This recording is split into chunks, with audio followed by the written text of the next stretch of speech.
Everyone, yes, good evening to all, welcome to the class. आ जाओ, आज से हमारी क्लास में स्टार्ट होने जा रहा है टॉपिक वेस्टर्न थिंकर्स। ठीक है, तो मैरी वोलिस्टनक्राफ्ट आज का टॉपिक होने वाला है। और इसके अलावा जो है नील नॉर्डिंग्स, सावित्री बाई फूले, जो इंडियन थिंकर है वो जो भी सीक्वेंस से है हमारे सिलेबस में उसको आपको क्लास में कवर कराया जाएगा। फटाफट से ज्वाइन कर लीजिए, ऑडियो वीडियो स्लाइड बता दीजिए, क्लियर है? Can we start? Just a minute.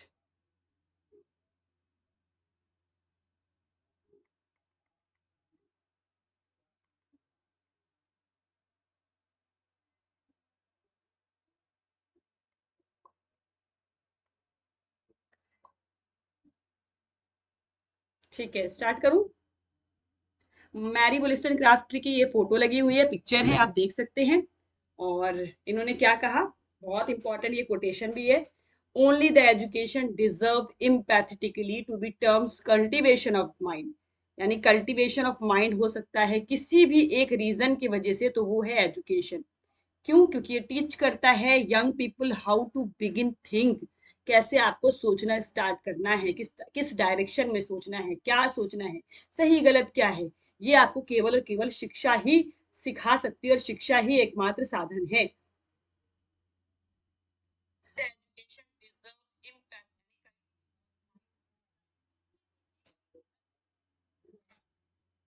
Clear हो गया? ये वाला कोटेशन देखना, अभी बहुत ही मैरी वोलिस्टनक्राफ्ट जो अभी तक रिसेंट में क्वेश्चन पूछे गए हैं ना, पिछली 4-5 बारी में, वो पैटर्न सेम है।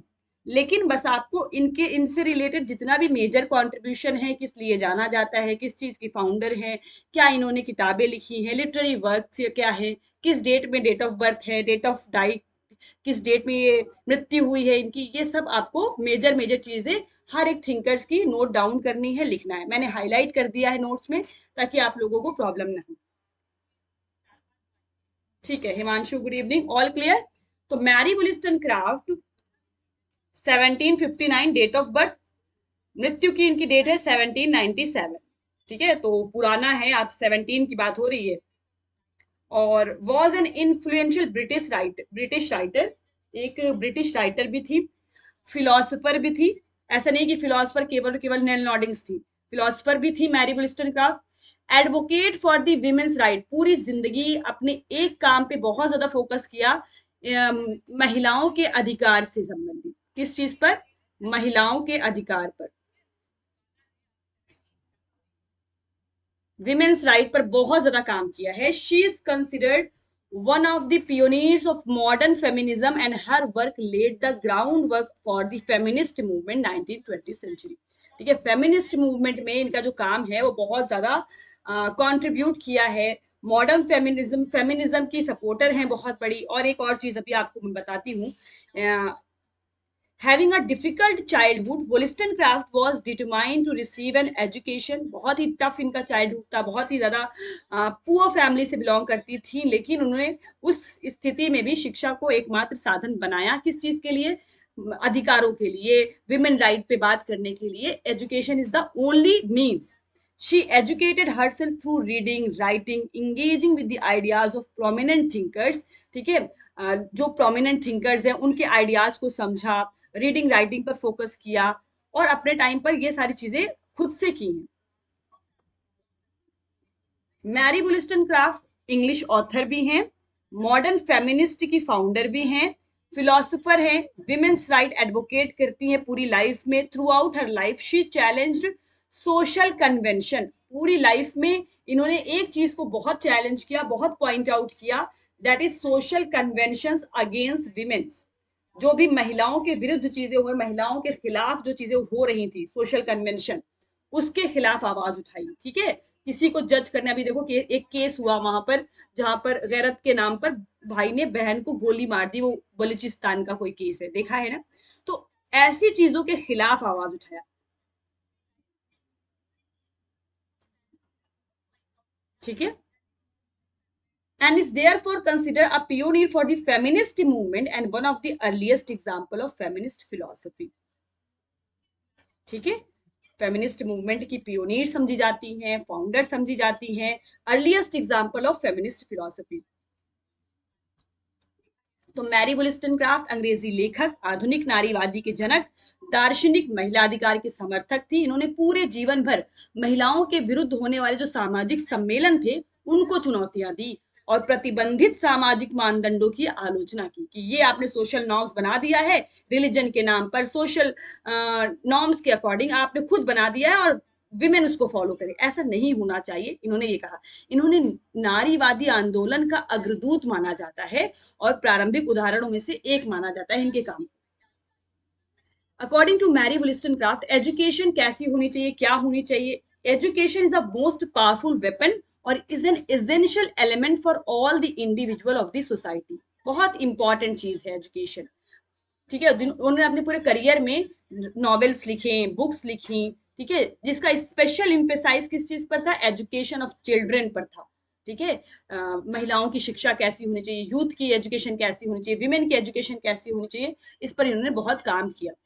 एक इनकी बहुत ही फेमस राइटिंग है, बुक है, that is a vindication of the rights of women. याद रखना इस नाम को, vindication of the rights of women. क्या बात करती है इस पर?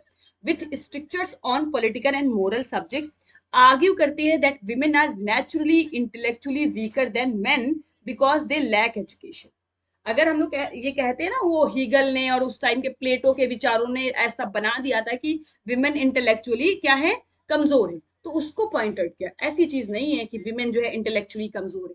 उन्होंने कहा कि एजुकेशन आप उन्हें देने नहीं दे रहे हैं, आप उनको एजुकेशन नहीं प्रोवाइड करें, एक बार शिक्षा देकर के देखिए, देखिए हर फील्ड में नारी आगे है, हर फील्ड में विमेन आगे हो जाएगी। ये चीज उस टाइम पर उन्होंने बोला था, 1700 की बात हो रही है। Therefore main and women should be considered rational and social order should be based on logic.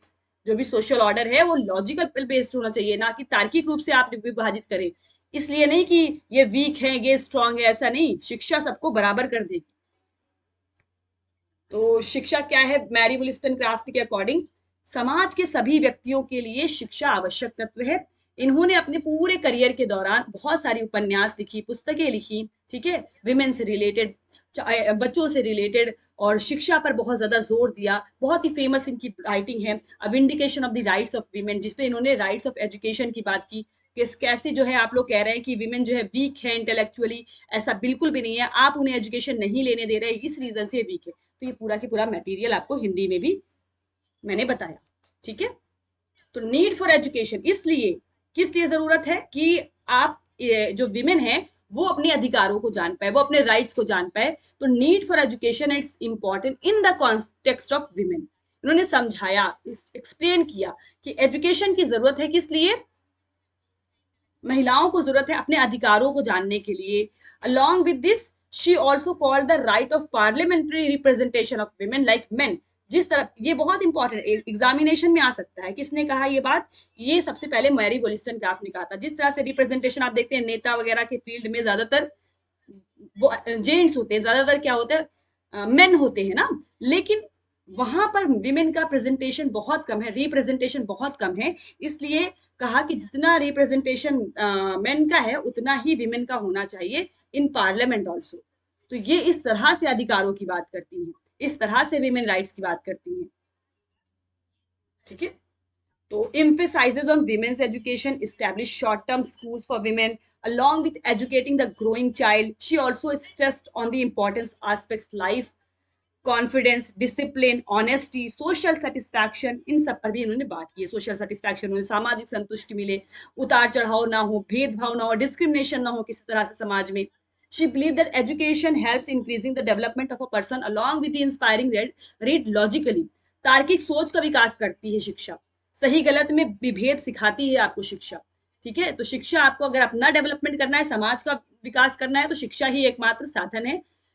well educated women in the society, then there will be good mothers and wives who will contribute positively in the development of the nation। ये एक बात तो Mary वोllस्टनक्राफ्ट ने कह दी थी। हमारे Indian thinkers में ये चीज सेम किसने कही है? अगर आपको पता हो तो कमेंट सेक्शन में जरूर बताओ। ये सेम कि अगर आप एक व्यक्ति को पढ़ाते हो, या एक मनुष्य को पढ़ाते हो, या एक जेंट्स को पढ़ाते हो, मेन को पढ़ाते हो, तो केवल और केवल उसी को पढ़ा रहे हैं। लेकिन आप अगर किसी एक महिला को पढ़ा रहे हैं, एजुकेट कर रहे हैं, शिक्षित कर रहे हैं, दैट मीन्स कि आप एक मदर को, आप एक वाइफ को, आप एक कितना उसका जो है इन्वॉल्वमेंट होता है सबके साथ, उसका रिलेशन कितना होता है, उन सबको आप पढ़ा रहे हैं। मदर है तो वो पढ़ी होगी, वो एजुकेटेड होगी तो अपने बच्चों को पढ़ा सकती है, जनरेशन में उसके हेल्प कर सकती है, अपनी जनरेशन को बहुत अच्छे तरीके से नर्चर कर सकती है, एवरीथिंग, सब कुछ हो सकता है, दैट इज पॉसिबल। समझ पा रहे हैं? इजी है, समझ में आ रहा है मैरी वुलिस्टन क्राफ्ट? आई होप कि आप समझ पा रहे होंगे। बस यही इनका मेजर कंट्रीब्यूशन था कि education as a tool for social change. पहली स्लाइड से मैंने यही बताया कि कैसे इन्होंने एजुकेशन को वेपन के फॉर्म में यूज किया। शिक्षा ही एकमात्र साधन है महिलाओं के अधिकार की बात करने के लिए, शिक्षा ही एकमात्र साधन है अपने अधिकारों के बारे में जानने के लिए, शिक्षा ही एकमात्र साधन है जिसके माध्यम से आप व्यक्तिगत विकास कर सकते हैं, सामाजिक विकास कर सकते हैं, एवरीथिंग। तो education as a tool for social change, यहाँ पर ये कहती हैं education as a means to address social इन इक्वालिटीज। सामाजिक असमानताएं जो हैं, किसी को ऊपर किसी को नीचे, अगर हमें अपने अधिकार नहीं पता होंगे, हम एजुकेटेड नहीं है, हम शिक्षित नहीं है, हमें इसके बारे में नॉलेज ही नहीं है, तो हम कैसे बोलेंगे अगर हमारे खिलाफ भी कोई चीज हो रही है। तो शिक्षा है तो आप एम्पावर कर सकते हैं खुद को, अपने आप को मजबूत कर सकते हैं, अपने आप को कॉन्फिडेंट कर सकते हैं। मार्जिनलाइज्ड ग्रुप्स के लिए ये बहुत अच्छा होता है। तो education is a tool for social change also, इसकी भी बात इन्होंने की। आई होप कि मैरी वुलिस्टन क्राफ्ट आपको क्लियर हो गई होंगी बिल्कुल अच्छे तरीके से। कोई इसमें प्रॉब्लम नहीं है? कमेंट्स में बताइए।